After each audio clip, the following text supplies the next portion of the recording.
Hello, a very good morning to all. Myself, Khushbu Valodia, Assistant Professor, Chemical Engineering Department, LJ Institute of Engineering and Technology. Today's my subject is Green Technology and Sustainable Development. In a previous lecture of Green Technology and Sustainable Development, we have seen the concept of green solvent, what are the different types of green solvent, and what are the properties should have a solvent known as a green solvent. Under the green solvent, we have seen supercritical fluid as a green solvent and water as a green solvent. Also, we covered supercritical carbon dioxide as a green solvent. Now, in today's session, we will see supercritical water and near critical water as a green solvent and application of supercritical water as a solvent. And the second part we will see ionic liquid as a green solvent. So let us start with the today's session with supercritical water and near critical water.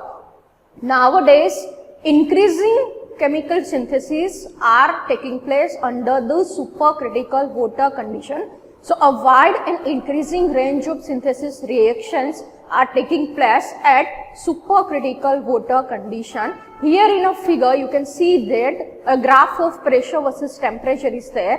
At particular temperature, which is 374 degrees Celsius and 22 megapascal pressure, a critical point comes of water, and beyond that critical point you can see here there is a supercritical region achieved at where water becomes a supercritical condition. So at this condition we can use our solvent as a green solvent of supercritical water. You can see that beyond the critical point there is a supercritical fluid region will there for the water. Now why we are using water as that condition? What are the advantageous thing we can achieve at this condition? See, the physical properties of supercritical water like density, viscosity, dielectric constant, hydrogen bonding and ionic properties is vastly vary as compared to normal water or steam,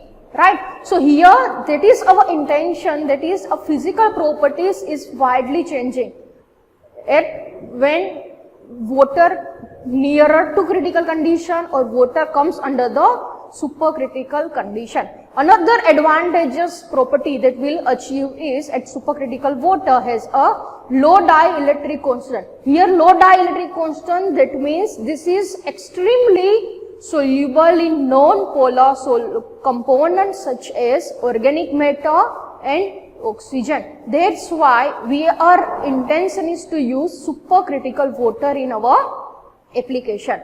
So now we'll cover the applications where we can apply supercritical water.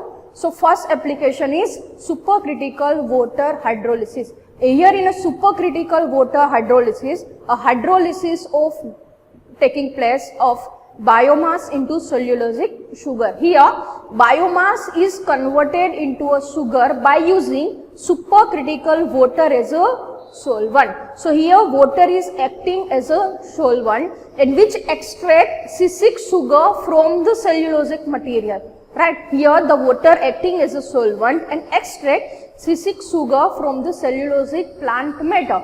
Here the lignin which is present in biomass which remains in a solid particle. Right. Now earlier in a conventional process the problem bottleneck was regarding the reaction time and reactor size. So here reaction time and reactor size both can be achieved by using supercritical water as a solvent. So this is a widely used application of supercritical water. Now another application of supercritical water is synthesis of quartz using supercritical water. Now earlier in past days in earth crust a synthesis of inorganic material was taking place under the supercritical water condition. So why not to use that concept for the synthesis of quartz or the synthesis of inorganic material to meet the today's demand. So that's why this applications comes, that is synthesis of quartz using supercritical water. Here what is actually happening? A reaction between silica and sodium hydroxide is carried out at around 400 degrees Celsius temperature and 700 bar. So here synthesis reaction is taking place in between the silica and sodium hydroxide at around 400 degrees Celsius temperature and 700 bar at a pressure, right? So here we can able to produce a quartz. But what is advantageous or what is a favorable thing in this reaction? Here you can see that water is highly corrosive in nature at this condition, or at a supercritical condition. Water is highly corrosive to most steel type of material of construction, right? So at this condition, right, what is happening? In a synthesis of particularly quartz, a inert component is forming, and that inert component form a layer in a reactor wall. So therefore a corrosion we can control. So you see that under this condition, water is highly corrosive to most steel type, but in this inert component, which is NaFe, SiO4 is formed, and this component form a coating on the reactor wall. So here the corrosion problem can be overcome. So synthesis of quartz using supercritical water, that can be possible, right? Now next application of supercritical water is in a reforming. In a reforming, that means organic which are converted into fuel gas by the treatment of biomass in supercritical water. See what is happening here? Here biomass is converted into a fuel gas by using supercritical water. See, earlier the reforming reaction, or I can say production of fuel gas, required the fossil fuel, and which also generates a tremendous amount of pollutant as well as pollution, right? But here in this condition, we can use supercritical water, right, for the treatment of biomass into the fuel. And propose a chemical reaction is like this, in which biomass is reacting with supercritical water and forming most of the fuel gas, right? That is the hydrogen reforming reaction. So that is also a big applications where we can convert biomass into a fuel. Another application of supercritical water is in a oxidation reaction. See, it is a very helpful reaction in our environmental friendly manner. Why? Because in an oxidation process, a supercritical water acting as a solvent, right, which solute our organic matter as well as the oxygen. So this can be used as the treatment of wastewater or the treatment of highly toxic organic substance. So let us see this oxidation process.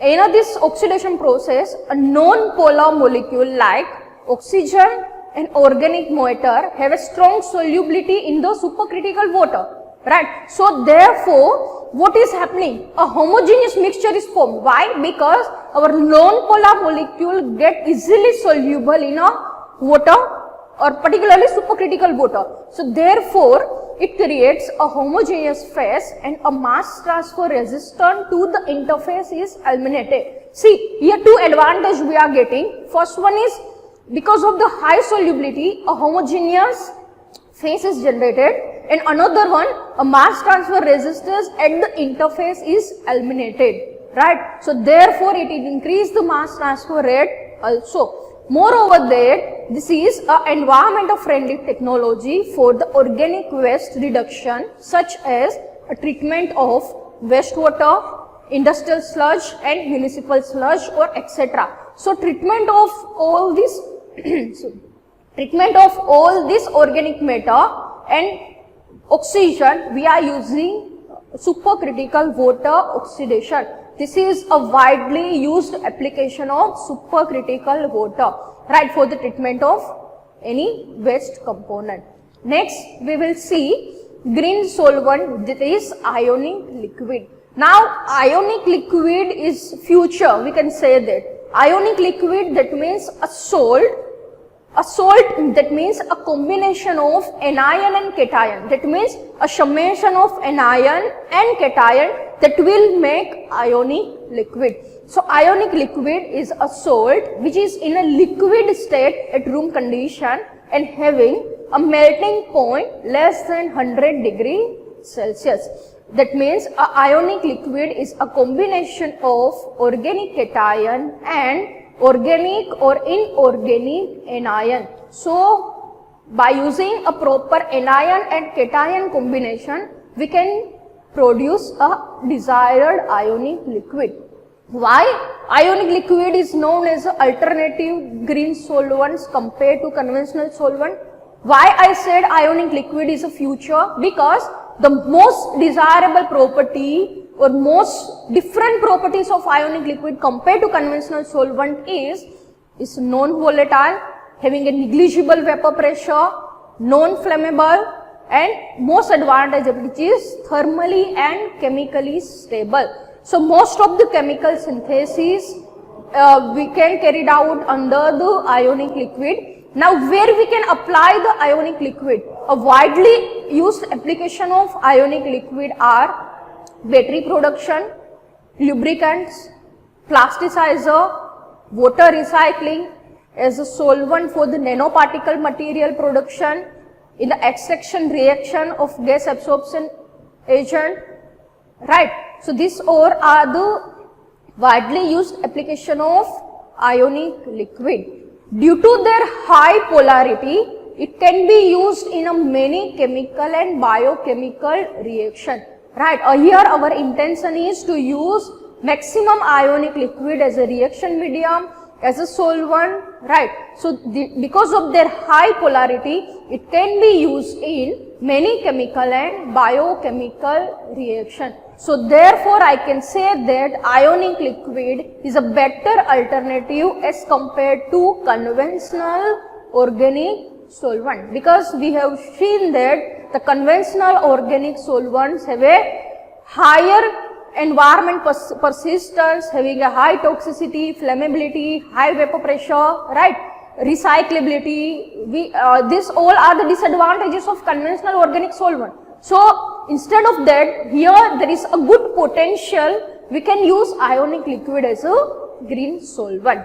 Now why that is, I said that is a green solvent? Because it's having a good features, those kind of features, that means they can be tuned by changing cation, anion and alkali part. Here I said ionic liquid is a combination of anion and cation. So a proper combination of anion and cation is that it depends on a designer. That means a designer or a scientist or a particular person can design their desirable solvent by simply tuning the anion and cations. So designer solvents as this can be designed for a particular use. So to use a particular application, we can generate our own desirable ionic liquid, and that is a big advantages for us. Another features of ionic liquid is it is a great alternative to conventional solvents, right. Now we will see another green solvent which is fluorous solvent. Fluorous solvent have a three different advantage compared to conventional solvent are, first one is a low toxicity, another one is a high thermal stability, and third one is its ability to form a biphasic system.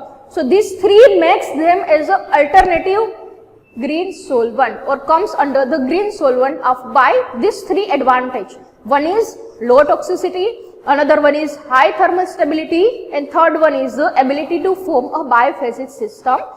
Examples of fluorous solvents are perfluorochlorocyclopentane, perfluorotoluene, perfluoromethylcyclohexane.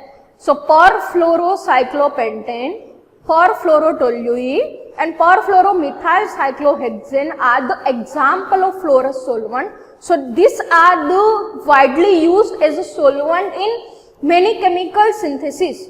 So this was regarding the today's session of green solvents. In a today's session particularly we covered supercritical water and neocritical water, then we covered ionic liquid, and then we covered fluorous solvent as a green solvent. Thank you so much.